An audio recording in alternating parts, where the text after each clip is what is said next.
नमस्कार। आज हम बात करेंगे इतिहास क्या है और इतिहास के जनक कौन है और इतिहास के अध्ययन के क्या क्या स्रोत हैं। तो सबसे पहले हम बात करते हैं कि इतिहास कहते किसे हैं। अगर इतिहास को देखा जाए तो हर इंसान इसको बड़ी आसानी से समझ सकता है और समझ जाता है कि अरे इतिहास है, बीती हुई घटनाओं का अध्ययन करता है। अरे इतिहास है, अरे तुम्हारा इतिहास क्या है, अरे हम उसका इतिहास जानते हैं, अरे हम उसके इतिहास के बारे में सब पता रखते हैं, हमें तुम्हारे इतिहास के बारे में मालूम है। भाई, ये इतिहास के बारे में मालूम होना और इस इतिहास के बारे में जानकारी रखना दोनों दो चीजें हैं। कोई किसी व्यक्ति के इतिहास के बारे में जानकारी रख सकता है, लेकिन जब इतिहास एक विषय के रूप में आ जाएगा, जब इतिहास एक अध्ययन के रूप में आ जाएगा, तो यहाँ पर कोई मेरा इतिहास जानकर क्या करेगा। जब यहाँ देश के इतिहास के जानने की बारी आएगी, तब वहाँ पर आपको इतिहास की परिभाषा और इतिहास के अध्ययन करने के क्या क्या कौन कौन से स्रोत हैं, किन माध्यमों का इस्तेमाल करके हम इतिहास को जान सकेंगे। आज इस वीडियो में मैं आपको यही बताने जा रहा हूं कि इतिहास के अध्ययन के कौन कौन से स्रोत हैं। तो सबसे पहले आइए देखते हैं इतिहास क्या है। तो मैं आपको बता दूं, इतिहास वो है जो अतीत का वर्तमान में वर्णन कर दे, जो अतीत के घटनाओं का वर्तमान में जानकारी दे देता है, वही इतिहास है, वही आपका इतिहास कहलाता है। इतिहास कोई एक दिन का परिणाम नहीं है, इतिहास कोई एक सप्ताह का परिणाम नहीं है, इतिहास एक माह का परिणाम नहीं है। इतिहास बहुत पुराना है, अतीत है। जहां एक तरफ इतिहास लिखित है तो वहां पर एक तरफ दूसरे तरफ इतिहास अलिखित है। इतिहास को दो तरह से आप लेकर चलेंगे, एक वैसा इतिहास जिसका प्रमाण है, जिसका लिखा हुआ है, और एक वैसा इतिहास जिसका कोई इतिहास नहीं है। हिस्ट्री और प्री हिस्ट्री, इंग्लिश में इसको बोलते हैं हिस्ट्री और प्री हिस्ट्री। हिस्ट्री वो है जिसका लिखा हो, जिसका लिखा हुआ हो, जिसका वर्णन हो, चाहे किसी लेखक ने किया हो, चाहे किसी इतिहासकार ने किया हो, या फिर किसी समाजशास्त्री ने किया हो, तो वो इतिहास को हम लिखा हुआ इतिहास कहेंगे। आज हम जानेंगे कि सबसे पहले आखिर ये इतिहास का पिता कहाँ किसे गया। तो आइए इसको देखते हैं। इतिहास जो है वो हम सिंपल शब्दों में जान रहे हैं कि बीती हुई घटनाओं का अध्ययन कराने वाला विषय इतिहास कहलाता है, जिसे जो हमारे पूर्वज जो विरासत छोड़ गए या जो हमारे पूर्वज कर गए, वो सब हमारा इतिहास है। सबसे पहले जानेंगे कि इतिहास का पिता किसे कहा जाता है। इतिहास का पिता जो कहा जाता है वह हेरोडोटस को कहा जाता है। देखिए, हेरोडोटस जो है वह यूनान के इतिहासकार थे, लेकिन इनको पिता किसने कहा, तो सिसरो ने इनको पिता कह के बुलाया था। सबसे पहली बार सिसरो ने इनको पिता कहा था। अब हम जानेंगे कि इतिहास में क्या क्या अध्ययन किया जा सकता है, या उसके अध्ययन के कौन कौन से स्रोत है, कौन कौन से माध्यम है, कौन कौन से साधन है। तो देखिए, इतिहास बहुत व्यापक होता है, और इतिहास जो है, एक बात समझिए कि इतिहास बनाया जाता है, इतिहास को बनाया जाता है, इतिहास कायम किया जाता है। अब आप अपने बाप दादा के घर के महल को, जमीन को देखेंगे, खेत खतियान को देखेंगे, वो सब आपके पूर्वजों का इतिहास है। आप अपने वंशावली को देखते हैं, आप अपने खतियान को देखते हैं, तो आपको लगता है कि हमारे पूर्वज ने इतना जमीन अर्जित किया गया था। तो इतिहास को आप बदल नहीं सकते हैं, इतिहास को आप डेंट पेंट नहीं कर सकते हैं, और ना ही आप इतिहास का विनाश कर सकते हैं। इतिहास जो हो जाता है, जो घटना घट जाती है, जो घटना पूर्व में हो चुकी रहती है, उसको आप खत्म नहीं कर सकते हैं। आप इतिहास नहीं मिटा सकते हैं, आप इतिहास बना सकते हैं। एक बच्चा जब जन्म लेता है उसके बाद उसका शुरू हो जाता है, तो जब बड़ा होता है तो फिर उसका बचपना इतिहास है। जब बचपना से वो युवा अवस्था में आता है तो बचपना इतिहास हो गया।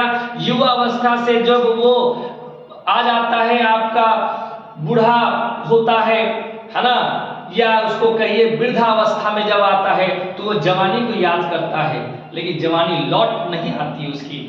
जवानी में बचपना को याद करता है तो बचपना लौट नहीं आता है।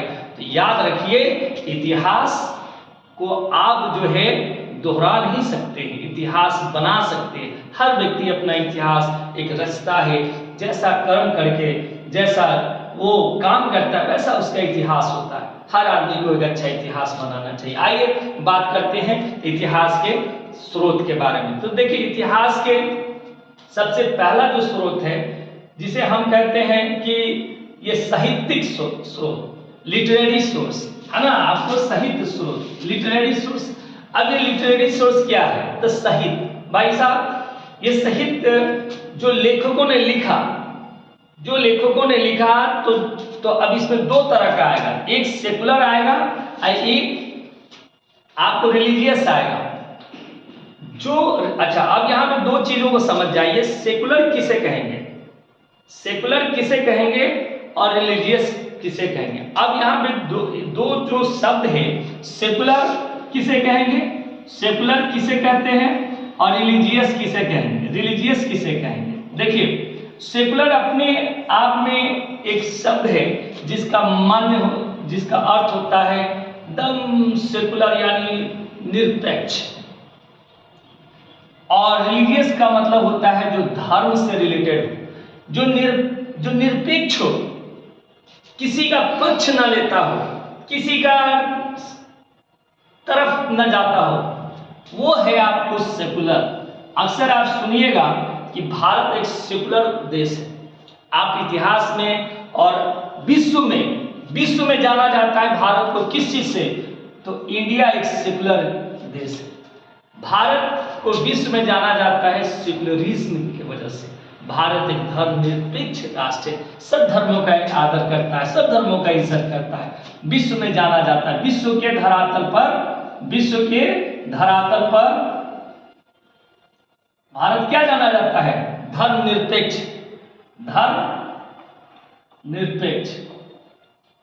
इस पे हम बाद में चर्चा करेंगे धर्मनिरपेक्षता क्या होता है।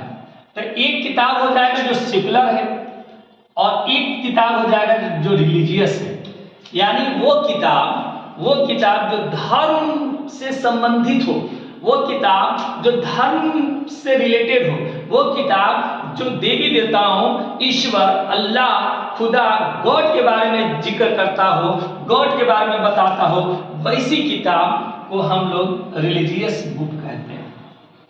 हर धर्म का अपना एक रिलीजियस बुक है, हर धर्म का एक अपना धार्मिक पुस्तक है, जो उसके अनुसार उनको चलना है, उनको देखना है। ये अलग मैटर, इसको छोड़ दीजिए। अब हम देखते हैं दूसरा पुरातात्विक स्रोत।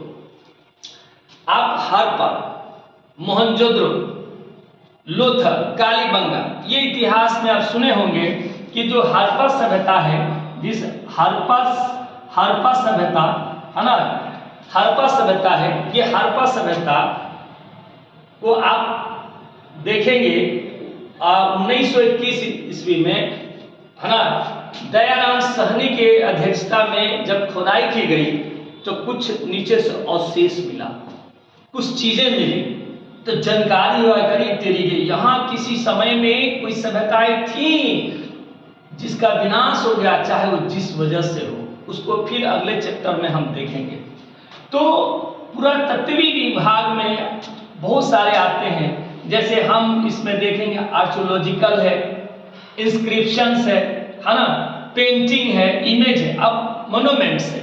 अब देखिए कि आप जितने भी मंदिर बने हुए हैं, है ना, जैसे आप अजंता को ले लीजिए, वहाँ के जो मंदिर बने, वहाँ का जो दर्शनीय स्थल है उसको जाके देखिए, या फिर आप देख लीजिए लाल किला को देखिए, या फिर आप हवा महल को देखिए, है ना, या फिर आप ऐसी जगह को देखिए कि जिसको किसी जमाने में बनाया गया था और उसका अभी भी अस्तित्व है। जैसे यहाँ पर भारत में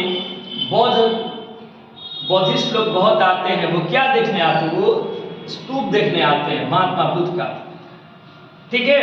तो ऐसा चीज जो है आर्कियोलॉजिकल इंस्क्रिप्शन। अब इंस्क्रिप्शन का मतलब होता है कि अशोक का एक पिलर है जिसको अशोक स्तंभ कहते हैं।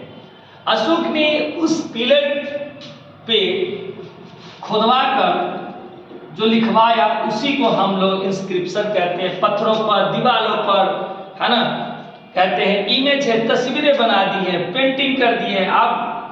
आप देखेंगे ऐसी ऐसी पेंटिंगें हैं, ऐसी ऐसी बनाई गई हैं, तो उस समय की वो चीज़ों को याद कराता है। अब विदेशी विवरण जो है, विदेशी विवरण का मतलब होता है जब मैक्सनीज जब आए थे ईसा से पूर्व, है ना, जिस समय अशोक का राज था यहाँ, और मैक्सनीज ने अपनी पुस्तक में जो वर्णन किया, अगर उसको हम पढ़ते हैं तो विदेशी जो यात्राएं जिन लोगों ने किया है अभी तक, है ना, और वो जाकर कोई किताब लिख दे तो आज से 10 साल के बाद की जो पीढ़ी होगी पढ़ेगी तो क्या हो जाएगा? वो विदेशी कथाएं हो जाएंगी, वो विदेशी जो है ना, विवरण कहलाएगी, यात्रा का विवरण कहलाएगा। तो उसको भी हम पढ़ेंगे तो उसमें हम वहाँ के बारे में हमको जानकारी मिलेगी। तो ये हम देख लिए। अब एक होता है कि आपका जनजातीय कथाएं। अब देखिए जनजातीय जो कबीलाई लोग हैं या आदि मानव थे, उसके बाद जो अभी चले आते अभी प्रेजेंट में जिसे हम लोग कहते हैं जनजाति, आदिवासी, ये आदिवासी का अपना एक कल्चर होता है। अब इनका अपना एक रीति रिवाज है ना। तो हम ये देख कर कह यार ये तो इसका है, इस कबीला का है, ये तो इसका है, इस जनजाति का है, या इस जनजाति का है, चाहे वो नृत्य हो, चाहे उसका गान हो, चाहे उसकी भाषा हो, चाहे उसका रहने सहने का स्तर हो। तो इस प्रकार से हमने यह देखा कि इतिहास वर्तमान में पूर्व की घटनाओं का वर्णन करने वाली एक विषय है जिसे विषय के रूप में पढ़ना चाहिए। अब इतिहास के पिता किसे कहते हैं उनको हम लोग ने देखा, है ना, हेरोडोटस को देखा। फिर हमने देखा कि इतिहास के अध्ययन के कितने स्रोत हैं। तो हमने देखा कि पहला जो स्रोत होता है वो साहित्य है, दूसरा स्रोत है वो पुरातात्विक है, और तीसरा जो है ये विदेशी विवरण है, और चौथा जो है जनजातीय कथाएं हैं। ये 4 स्रोत है। इसको आगे चल के जो नए इतिहासकार हुए हैं उसको इस तरह से ना बतलाकर प्राइमरी सेकेंडरी करके सोर्सेस में इसको बताया गया है। और इस तरह से हमने देखा कि इतिहास के स्रोत कौन कौन से हैं, कौन कौन इतिहास को अध्ययन करने में हमें मदद करता है। इस वीडियो में इतना ही। इस वीडियो को पसंद करें, लाइक करें और शेयर करें। जय हिंद।